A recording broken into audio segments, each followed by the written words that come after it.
Hi everyone, I'm Dan Schatt, co-founder and CEO of Cred. First, I hope you and your friends and your families are well in this environment, in this crazy time. Here, all of us at Cred are working from home, mostly in California, but also scattered a little bit throughout the U.S. I'm speaking to you today from my home in California, but I hope everyone is well. This is our AMA that is basically ending July and coming into August now. I've got a lot of great questions from you, so I want to just jump right into them and then give you some updates too. So the first set of questions here looks like it relates to the recent news related to the OCC, the Office of Comptroller of the Currency that regulates national banks here in the U.S., and their recent announcement basically giving the green light to financial institutions for offering up custody of crypto. So the questions are basically, does Cred have any partnerships? How does this impact Cred? Let me say this, when we built Cred, it was, with this notion that there is no operating system for tokens today, for basically conducting financial services for tokens. And our notion was that everyone could benefit, not just custodians and wallets and exchanges, but traditional financial institutions that realize that to stay relevant, they're going to need to be able to support lending and borrowing of tokens in addition to lending and borrowing of fiat. They would need to get involved as well with crypto. And so Cred today doesn't have banking partnerships, but certainly we've been having a number of really interesting, valuable conversations with the traditional financial community about this very thing. And Cred was really built as an operating system so that institutions, can basically leverage Cred for this sort of thing. I will say that many of us came from PayPal. And when we first joined PayPal, our team found that most banks were skeptical and about PayPal, about sort of the internet payments. And by the time many of us left PayPal, we had thousands of banks that had integrated PayPal services to make their banking capabilities stronger. And I like this expression: history doesn't repeat itself, but it often rhymes. Really, I see the same thing here. Most banks will not look to build their own crypto banking, crypto lending, borrowing capabilities, hire a bunch of Solidity developers or Bitcoin developers. They'll likely work with people they feel that are legitimate, compliant, licensed in the space. Just as banks have outsourced work in online lending and online banking and bill payment, we expect banks to also license with providers like Cred in the future. So we'll absolutely give you more on that as we progress. But we think that banks absolutely at some point will offer these sort of financial services that relate to tokens, and we very much hope that Cred will be a part of that. And those are the sorts of conversations that we are having across the board. Let's see some other good questions here. Does the Cred team have any plans or have any negotiations with other exchanges to list LBA? More questions about the price of LBA. Let me say this about LBA and the way Cred uses it.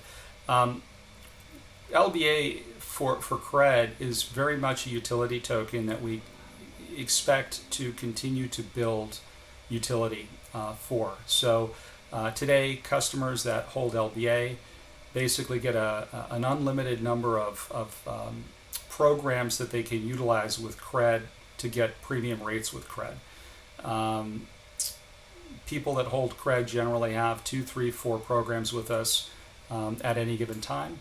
And we expect that some of the future functionality with Cred will relate to governance so that we can have the community have more of a say in our future product roadmap and where we're headed, that will have more value associated with the types of financial services Cred will offer through its partners as well.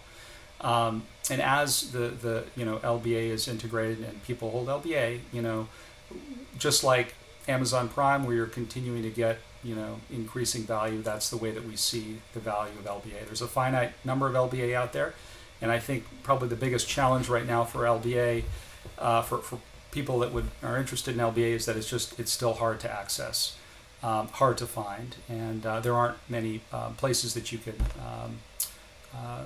get LBA today in the U.S.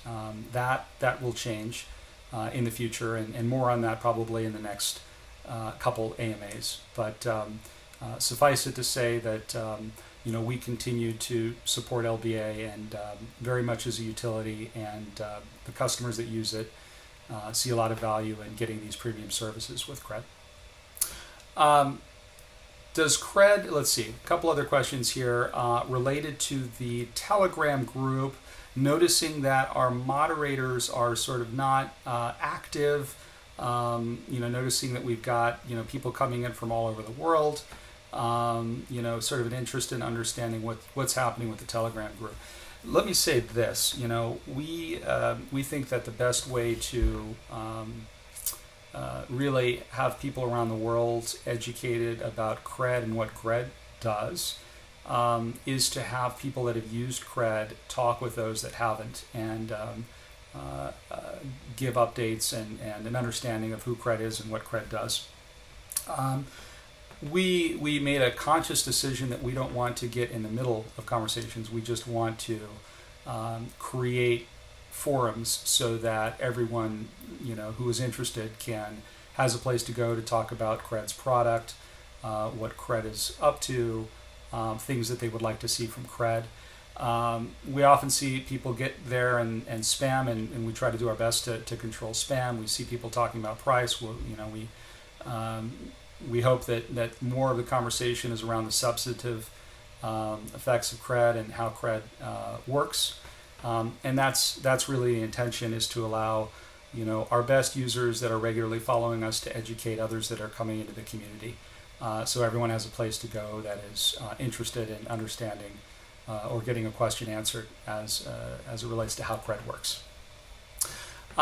So let's see. So that's another question. Let's see.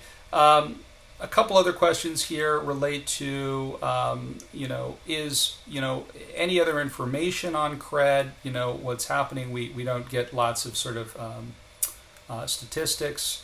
Just a couple to update you on. We probably had roughly $300 million go through Cred's system. I think we're up to about 100,000 registered users. Cred was profitable last year, and everyone is heads down working hard this year to provide some and release some really some things that we think will be really valuable for our community, for our users. Maybe a couple things to note on that. You may have seen the recent announcement from the Universal Protocol Alliance, which is Cred is a founding member of, that UpXAU was just released. In fact, it is now supported on Cred. Why is this interesting for Cred holders, and why is this interesting overall? So this gold token has a few industry firsts. It's really the first token to be backed by a government. So 1 ounce is basic. 1 troy ounce is basically 31 grams and many decimal points, backed by the government of Australia, and we've got basically a setup here where there's no storage fees, there's no custody fees, and it will be something that will be eligible to be redeemed actually for physical gold. So if you look at all of the other gold tokens on the market, really no one else has a token out there that is backed by the Australian government. And the only place really in the world right now that you can actually earn interest on this gold token, which is an Ethereum token in ERC20, is Cred. So you can, if you go, probably the easiest place to go if you're interested in buying gold now is to Uphold to buy UpXAU. And if you'd like, you can pledge it with Cred and actually earn something on it.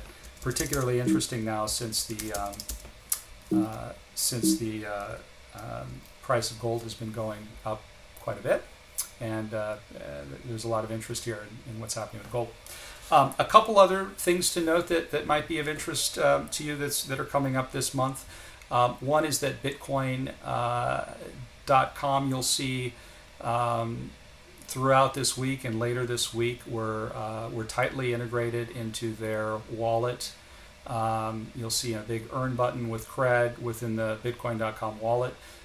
Means basically 11 million Bitcoin.com wallet users will have really easy access now to the integration to basically earning with Cred. We're excited about that. We'll have another major partner we'll be announcing later this month. That's going to be very exciting. And then we also, I think we'll be introducing some things that will make onboarding KYC much more streamlined, a much better experience for all of our users. We're continually looking for ways that we can take frictions out of the system. So that's very exciting. For all of those that are in Asia that have been wondering, where is Cred? What's going on? Well, we'll be we'll have a lot more news to share soon. But suffice it to say that we've got some great partners across the APAC region that we're working with that are supporting us, and we'll look forward to giving you more updates soon. That's everything I wanted to mention here. Again, I hope you all are safe and well, and I'll look forward to joining you again very soon. Thanks very much.